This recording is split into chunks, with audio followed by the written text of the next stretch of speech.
వేదభారతి ప్రేక్షకులకు మదన్ గుప్తా నమస్కారం. మిత్రులారా, మనం గత కొన్ని ఎపిసోడ్లలో మనువు స్త్రీల గురించి ఏం మాట్లాడాడు, మనువు యొక్క అభిప్రాయాలు ఏమిటి, అండ్ అసలు మనుధర్మ శాస్త్రం ఏం చెబుతుంది, మన వాళ్ళు ఎన్ని ప్రక్షిప్తాలని దాంట్లో చేశారు, ఇవన్నీ మాట్లాడుకున్నాం.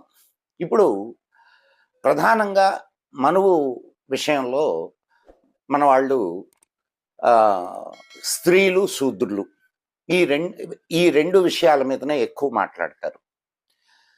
స్త్రీల గురించి ముందు ఎపిసోడ్లో మనం మాట్లాడుకున్నాం. ఇప్పుడు ఆయన శూద్రుల పట్ల పక్షపాత వైఖరిని చూపాడు అనేది చాలామంది యొక్క అభిప్రాయం. మనుస్మృతిని గంభీర దృష్టితో చదవని వారు, మనుస్మృతిలో ప్రక్షిప్తాల గురించి తెలియని వారు ఈ ఆరోపణలు చేస్తారు. ప్రాచీన సంస్కృత సాహిత్యంలో చాలా భాగం మధ్యకాలాల్లో స్వార్థ చింతనతో దుష్ట ఆలోచనలను చూపించారు. భారతీయ మరియు పాశ్చాత్య పరిశోధకులు మనుస్మృతిలో ప్రక్షిప్తాలు జరిగినట్లుగా అంగీకరించారు కూడా. ఉదాహరణకు, మనుస్మృతిపై మేధాతిథి ప్రథమ భాష్యం క్రీస్తు శకం 825-900 ఈ మధ్యలో అది మనకు లభిస్తూ ఉంది. దీనికి 400 సంవత్సరాల తర్వాత కుల్లూక భట్టు 1130-1300 మధ్యకాలంలో ఆయన భాష్యం రాశారు. దీనిలో 171 శ్లోకాలు ఎక్కువగా ఉన్నాయి. అంటే 825-900 మధ్యలో రాసినటువంటి మేధాతిథి రాసిన భాష్యానికి కుల్లూక భట్టు రాసిన భాష్యానికి 300-400 సంవత్సరాల తేడా ఉంది. ఈ 300-400 సంవత్సరాల తేడాలోనే 171 శ్లోకాలు ఎక్కువగా ఉన్నాయి. అంటే ప్రక్షిప్తాలు ఎట్లా జరిగినాయి అనేది మనం తెలుసుకోవచ్చు. అప్పటి వరకు ప్రక్షిప్తాలు జరగలేదు, అందువలన ఆ శ్లోకాలను వేరుగా చూపారు. అంటే క్రీస్తు శకం 1300 పైననే ప్రక్షిప్తాలు జరిగాయి అని అర్థమవుతుంది. మనువు చేసిన శూద్ర నిర్వచనం నేటి దళితులకు, వెనకబడిన వర్గాలకు, కులాలకు వర్తించదు. బ్రహ్మజన్మ అనగా విద్యాజన్మ, అంటే రెండవ జన్మ. బ్రాహ్మణ, క్షత్రియ, వైశ్య ఈ వీళ్ళు బ్రహ్మజన్మ కలవాళ్ళు. అంటే ఇక్కడ బ్రహ్మజన్మ ఈ పెద్ద పెద్ద మాటలు వాడడం వలన ఇంకొక కన్ఫ్యూషన్ కూడా ఏర్పడుతుంది. చదువుకున్న వాళ్ళు, చదువు లేని వాళ్ళు. Very simple definition. ఈ ముగ్గురు చదువుకున్న వాళ్ళు. 4వ వర్ణం అయినటువంటి శూద్రులు చదువు లేని వాళ్ళు. అంటే శ్రమను మాత్రమే నమ్ముకున్నటువంటి వాళ్ళు. అంతే తప్ప ఇక్కడ శూద్రులు తక్కువ, తక్కిన వాళ్ళు ఎక్కువ అనేటటువంటి భేదం ఏమి లేదు. ఈ బ్రహ్మజన్మ, విద్యాజన్మ అంటే రెండవ జన్మగా క్షత్రియ, బ్రాహ్మణ, వైశ్యులు వీళ్ళని భావిస్తారు.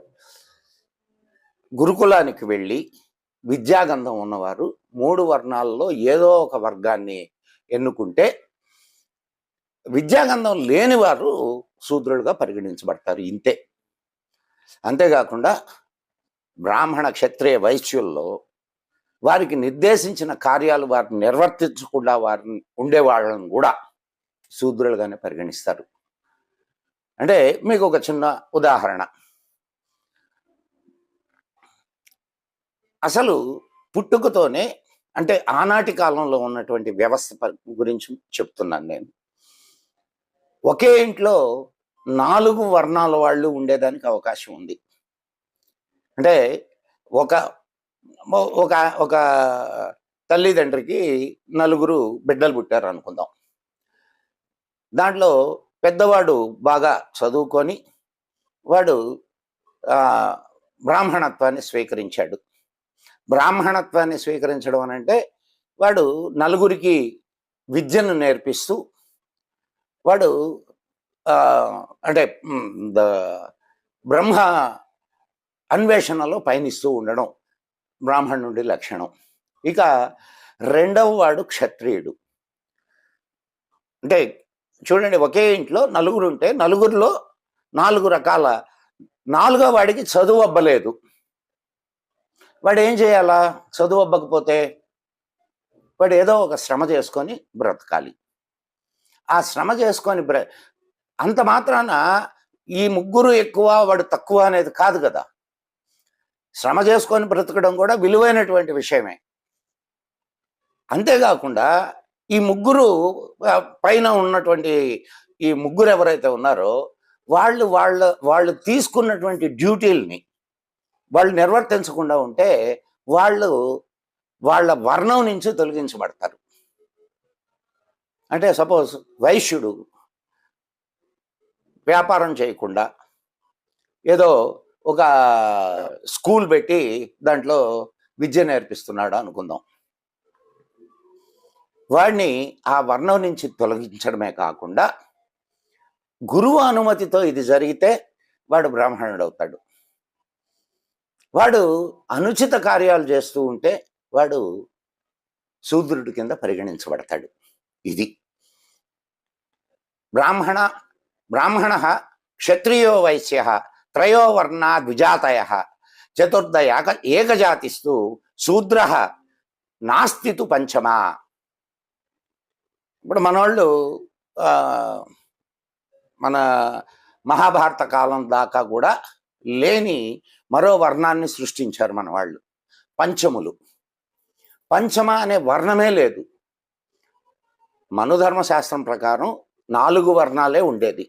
పంచమ వర్ణం ఎక్కడి నుంచి వచ్చింది అంటే సమాజంలో వాళ్లకు కావలసినట్టు మార్పులు చేసుకుంటూ ఒక వర్గాన్ని అణగద్రొక్కడానికి చేసినటువంటి, అంటే సమాజంలో ఇప్పుడు నిరంతరం జరుగుతున్నటువంటి కాలం ఇది. ఆ కాలంతో పాటు సమాజం కూడా నడుస్తూ ఉంటుంది. సమాజంలో మార్పులు వస్తూ ఉంటాయి. ఆ మార్పుల్లో మంచి మార్పులు ఉంటాయి, చెడు మార్పులు ఉంటాయి. చెడు మార్పులకు చిహ్నమే ఈ అంటరానితనం, పంచమం, ఇదంతా. దీన్ని నివారించడానికి మన అనేక మంది ఆచార్యులు దీనికోసం పాటుపడ్డారు.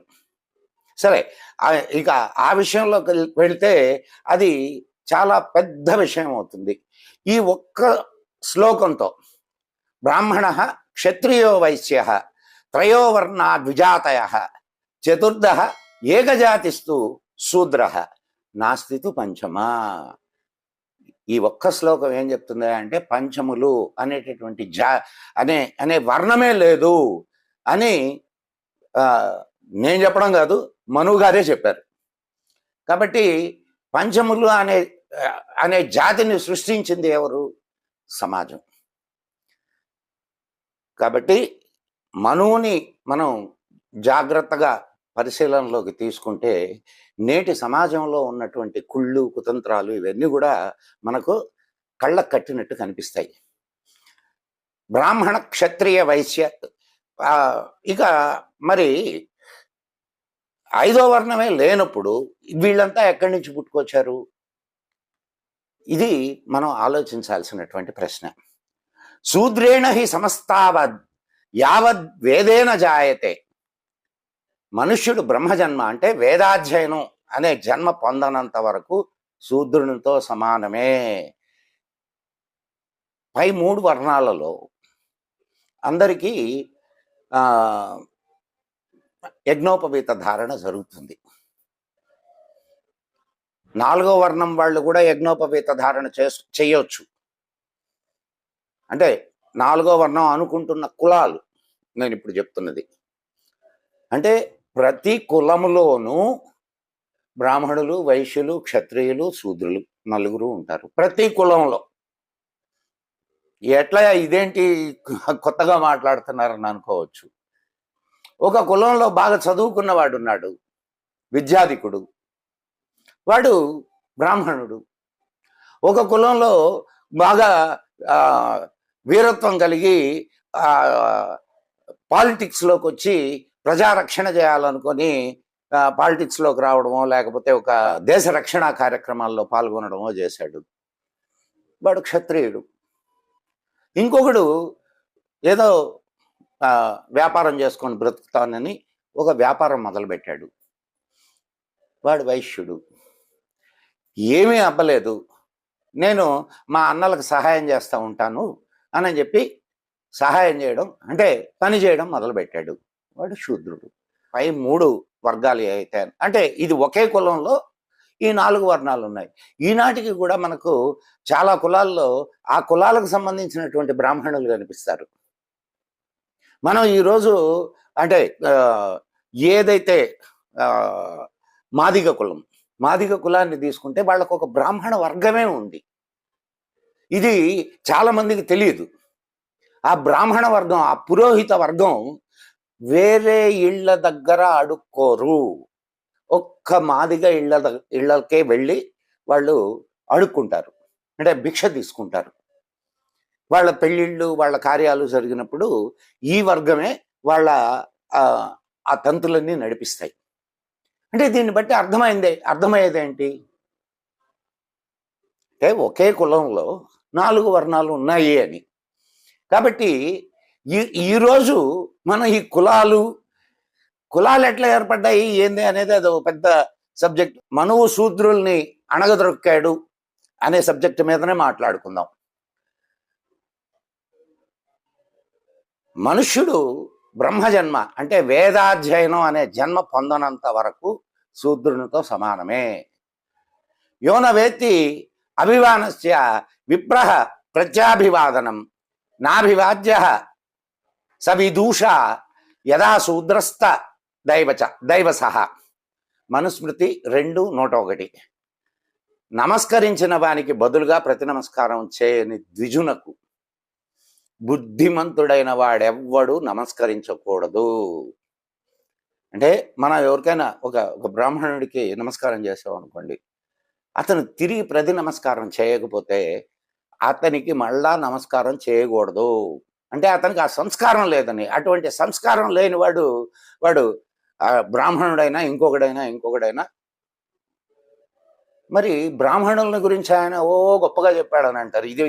ఈ విషయం ఏంటి? అహంకారం ఉన్నటువంటి వాడు బ్రాహ్మణుడైనా సరే శూద్రుడితో సమానమేనని మన ఉద్దేశం. అభివాదనం చేసే సంస్కారం, జ్ఞానం లేనివాడు శూద్రుడే. శూద్రులు అంటరాని వారు కాదు. మనువు శూద్రులను అంటరాని వారుగా, నిందింపదగిన వారుగా, అసహించుకోదగిన వాళ్ళుగా చెప్పాడని చాలా మంది ప్రచారం చేస్తూ ఉంటారు. శూద్రుడు ఆర్యుడు, సమర్థుడు, గౌరవింపదగిన వాడుగా మనువు పరిగణిస్తాడు. ముఖ బహురూపా జ్ఞానం యా లోకే జాతయో బహి మ్లేచ్ఛ వాచాశ్చర్యవాచ సర్వైతే దస్యవ స్మృతా. బ్రాహ్మణ, క్షత్రియ, వైశ్య, శూద్రులు అనే 4 వర్ణాల కంటే భిన్నమైన వారు, మంచి కర్మలు చేయని వారు. అంటే మళ్ళా మంచి కర్మలు చేస్తే ఈ 4గిట్లో ఏదో ఒక వర్ణానికి సంబంధిస్తారు. మంచి కర్మలు చేయని వారు వాళ్ళని మ్లేచ్ఛులు అని, దస్యులు అని పిలవాలి అని మనో చెప్పాడు. అంటే సత్కర్మలు చేసే వాళ్ళందరూ కూడా ఆర్యులే. ఆర్య అంటే సంస్కృతంలో శ్రేష్టమైన వాడు అని అర్థం. ద్విజుల ఇళ్లలో పనిచేసే శూద్రులు శ్రమ చేస్తారు కాబట్టి యజమాని వారికి ముందు భోజనం పెట్టి తర్వాత తాము తినాలి అని ఆదేశించారు మహర్షి. మనువు శూద్రులను ఉత్తములు, ఉత్కృష్టులు, శుచులు అని విశేష గుణాలతో పొగిడాడు. ద్విజుని గృహానికి శూద్రుడు అతిథిగా వస్తే అతనికి భోజనం పెట్టి ఆదరించాలి అని ద్విజులను నిర్దేశించాడు. ద్విజులు అంటే పై 3 వర్ణాల వాళ్ళు. అంటే ఎవరైనా అతిథి, ఒక శూద్రుడైన అతిథి మీ ఇంటికి వస్తే ముందు వాడికి భోజనం పెట్టి తర్వాత మీరు భోజనం చేయాలి. ఇది మనువు చెప్పింది. మరి ఇంత గౌరవం వాళ్ళకి ఇస్తే వాళ్ళని అణగదొక్కారు. వేదం వింటే సీసం కరగించి చెవుల్లో పోయమన్నాడు. ఈ మాట ఎక్కడా చెప్పలేదు. చెప్పినటువంటి శ్లోకాలు, ఇప్పుడు వీళ్ళు చెప్తున్నటువంటి శ్లోకాలు ఏవైతే ఉన్నాయో అవి మధ్యకాలంలో ప్రక్షిప్తాలు, దాంట్లోకి చొప్పించబడ్డాయి. ఎందుకంటే వీళ్ళ కోసం భుక్తవత్ స్వద విప్రేమ విప్రేషు స్వేషు భృత్యేషు చైవహి భుంజీయాతాం తతః పశ్చాత్ అవశిష్టంతు దంపతి. విద్వాంసులైన అతిథులు భుజించిన తరువాత, తమ సేవకులు భుజించిన తరువాత మిగిలిన భోజనాన్ని దంపతులు, గృహస్థులు భుజించాలి. ఏమండి అంటే మన మీద ఆధారపడ్డవాడు ఎవడైతే ఉంటాడో, అంటే మన ఇంట్లో పనివాడు ఎవడైతే ఉంటాడో, తర్వాత ఇంటికి వచ్చినటువంటి అతిథులు ఎవరైతే ఉంటారో, వీళ్ళందరికీ భోజనం పెట్టి వాళ్ళు తిన్న తర్వాత మాత్రమే గృహస్థు భోంచేయాలి అనేది మన సంస్కృతి. మరి ఇంట్లో పని వాళ్ళకు ముందు భోజనం పెట్టి తను భోంచేయాలి అని చెప్పినటువంటి వాడు, అంటే శూద్రులకు ముందు భోజనం పెట్టి తను భోంచేయమని కదా. ఇంత శ్రద్ధగా పనివారిని చూసుకుంటున్నారా ఇప్పుడు మనం? ఆలోచించండి, మనం ఇప్పుడు ఇంత శ్రద్ధగా చూస్తున్నామా? ఇది మానవత్వానికి మహోన్నతమైనటువంటి రూపం. ఉన్నత వర్గాల ఇళ్లల్లో పనులు వంటలు కూడా శుద్ధులే చేస్తారు. మరి వారు అస్పృశ్యులు అని అనడం ఎంతవరకు సబబు చెప్పండి? గత 250 సంవత్సరాలుగా భారతీయ సమాజాన్ని విడగొట్టడానికి పన్నినటువంటి కుట్రలో మనుధర్మ శాస్త్రాన్ని చెడగొట్టి సమాజాన్ని విడగొట్టారు. నా ధర్మాత్ శేషధనం, మనుస్మృతి 10:126. శూద్రునకు ధర్మ కార్యాలు చేయడంలో నిషేధం లేదు. ధర్మకార్యాలు ఏమైనా శూద్రులలో కూడా పెళ్ళిళ్ళు జరగవండి. శూద్రులలో పూజలు జరగవా? శూద్రులు గుళ్ళకు రారా?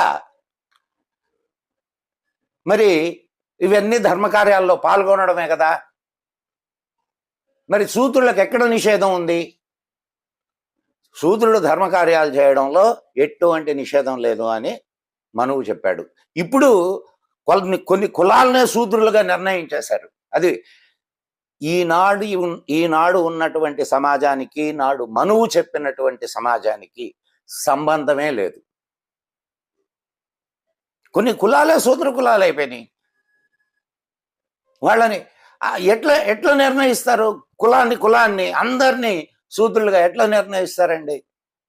తప్పు కదా అది. కార్షాపణం భవేద్దండ్యో యత్రాస్య ప్రాకృతో జనా తత్ర రాజా దండ్య సహస్రమితి ధారణ. ఒక అపరాధంలో సాధారణ మనుషునికి ఒక కార్షాపణం దండన విధిస్తే, అలాంటి అపరాధాన్నే చేసిన రాజుకు 1000 కార్షాపణాలు అంటే ఈరోజు మనం రూపాయి అనుకుందాం, 1000 కార్షాపణాలు దండన విధించాలి. అంటే ఒక సామాన్యుడు తప్పు చేస్తే ₹1 దండన, అదే రాజు తప్పు చేస్తే 1000 రూపాయల దండన. మరి రాజుకే ఇంత దండన ఉంటే బ్రాహ్మణుడికి ఎంత దండన ఉండాలి? ఈరోజు మన న్యాయశాస్త్రాన్ని తీసుకుంటే, ఒక మామూలు సాధారణమైన వ్యక్తి ఒక దొంగతనం చేశాడు, బాగా డబ్బున్నోడు ఇంకొకడు ఒక దొంగతనం చేశాడు, ఇద్దరికి ఒకటే శిక్ష. ఎట్లండి ఇది? ఎక్కడి న్యాయం? ఈరోజు మన న్యాయస్థానాలు అయ్యే చేస్తున్నాయి. ఎందుకనంటే ఇదిగో దొంగతనం చేస్తే ఇన్ని సంవత్సరాలు శిక్ష రాసుకున్నాయి. కానీ ఒక గొప్పవాడు, డబ్బున్నవాడు దొంగతనం చేస్తే వాడు న్యాయాన్ని ఎంతసేపు కొనుక్కుంటాడండి? వాడికి ₹1 శిక్ష విధించి వీడికి ₹1 శిక్ష విధిస్తే చేసిన తప్పు ఒకటే, కానీ వాడి పరిస్థితి వాడిని అలా ప్రేరేపిస్తే, వీడి స్వార్థం వీడిని ఇలా ప్రేరేపిస్తుంది. సో పరిస్థితిని బట్టి శిక్ష వేయాలా, లేకపోతే స్వార్థాన్ని బట్టి శిక్ష వేయాలా? ఇప్పుడు పరిస్థితి, స్వార్థం అన్నీ ఒకటే. తప్పు ఏదైతే తప్పో ఆ తప్పుకి ఇది దండన. ఇది మన ప్రస్తుత న్యాయ వ్యవస్థ. మనం మళ్ళా మనువుని నిందిస్తాం. శూద్రుడికి అతి తక్కువ దండన విధించాడు మనువు. శూద్రునకు అధిక దండన అనేది మధ్యలో ప్రక్షిప్తం. అంటే మీకు ఇంకొక శ్లోకం చూద్దాం. అష్ట అష్టపాద్యాంతు శూద్రస్య స్థేయే భవతి కిల్బిషం షోడశ షోడశై ఇవతు వైశ్యస్య ద్వాత్రం ద్వాత్రంశత్ క్షత్రియస్య చ బ్రాహ్మణస్య చ చతుషష్ఠి పూర్ణం వా అపి శతం భవేత్ ద్విగుణా వా చతుషష్ఠి తద్దోష గుణ విద్ధి సహా. దొంగతనం మొదలైనటువంటి వీటిల్లో పై మూడు వర్ణ ఈ రెండు శ్లోకాలు ఏం చెప్తున్నాయనంటే, దొంగతనం మొదలైనటువంటి దండనలు చేస్తే శూద్రునికి 8 రెట్లు దండన విధిస్తే వైశ్యునికి 16 రెట్ల దండన విధించమన్నారు. అదే క్షత్రియుడికి 32 రెట్ల దండన, బ్రాహ్మణునకు 64 రెట్లు. అదే వాడు రాజు అయితే, అంటే క్షత్రియుడు సామాన్య క్షత్రియుడు కూడా ఉంటారు, అండ్ రాజు అయినటువంటి క్షత్రియుడు కూడా ఉంటాడు. అదే రాజు అయితే వాడికి 100 రెట్లు దండన. ఈరోజు మనం అంతేకాకుండా ఇంకా శూద్రుడికి ఇంత ఇవ్వాలి, అండ్ అతనికి పండుగకు ఏమేమి ఇవ్వాలో మనువు నిర్ధారించాడు. పండుగకు ఏదైనా వస్తే ముందు వాళ్ళకు బట్టలు, వాళ్ళకి ఇంటికి కావాల్సినటువంటి సామాను ఇవన్నీ తీసివ్వమన్నాడు. అతనికి ఏ కష్టం వచ్చినా ఆదుకోవాల్సినటువంటి బాధ్యత యజమానికి ఉంది అని చెప్పాడు. ఇవి కాకుండా ఇంకొకటి, 90 ఏళ్ళు నిండినటువంటి వృద్ధుడైన శూద్రుడు ఏదైనా సభలోకి ప్రవేశిస్తే ఆ సభలో అతనికి ఉచితాసనం ఇచ్చి ఆయన్ని గౌరవించాలి అని చెప్పాడు. మరి ఇన్ని చెప్పినటువంటి శూద్రులకు ఇన్ని రకాల ఇది కల్పించినటువంటి మనువుని మనం శూద్ర విరోధిగా అనుకుంటున్నాం. నేటి సమాజము, నాటి మనువు చెప్పినటువంటి ఊహించిన సమాజము రెండు ఒకటి కాదనే విషయం గుర్తుంచుకోండి. మనువు ఒక అభ్యుదయ సమాజాన్ని ఊహించాడు. వాళ్ళ గుణాలని బట్టి మనకు భగవద్గీతలో కూడా ఉన్నది, చాతుర్వర్ణ్యం మయా సృష్టం గుణకర్మ విభాగశ తస్య కర్తారమపి మాం విద్యకర్తారం అవ్యయం. గుణకర్మల్ని బట్టి మాత్రమే వాళ్ళ సత్వరజస్తమో గుణాలని ఏవైతే ఉన్నాయో ఈ గుణాలని బట్టి మాత్రమే మన వర్ణము, కులము ఇవి నిర్ణయించబడాలి తప్ప మన మన పుట్టుకను బట్టి కానే కాదు అనేది మనువు అభిప్రాయం. మిత్రులారా, మరొక ఎపిసోడ్లో మనం మరికొన్ని విషయాల్ని మనం తెలుసుకుందాం. అంతవరకు సెలవు. మరి ఈ వీడియో మీకు నచ్చినట్లయితే మా వేదభారతి ఛానల్ను సబ్స్క్రైబ్ చేయండి, లైక్ చేయండి, షేర్ చేయండి. మీ మిత్రులకు కూడా మన వేదభారతి ఛానల్ను పరిచయం చేయండి. జై హింద్, జై మా భారతి.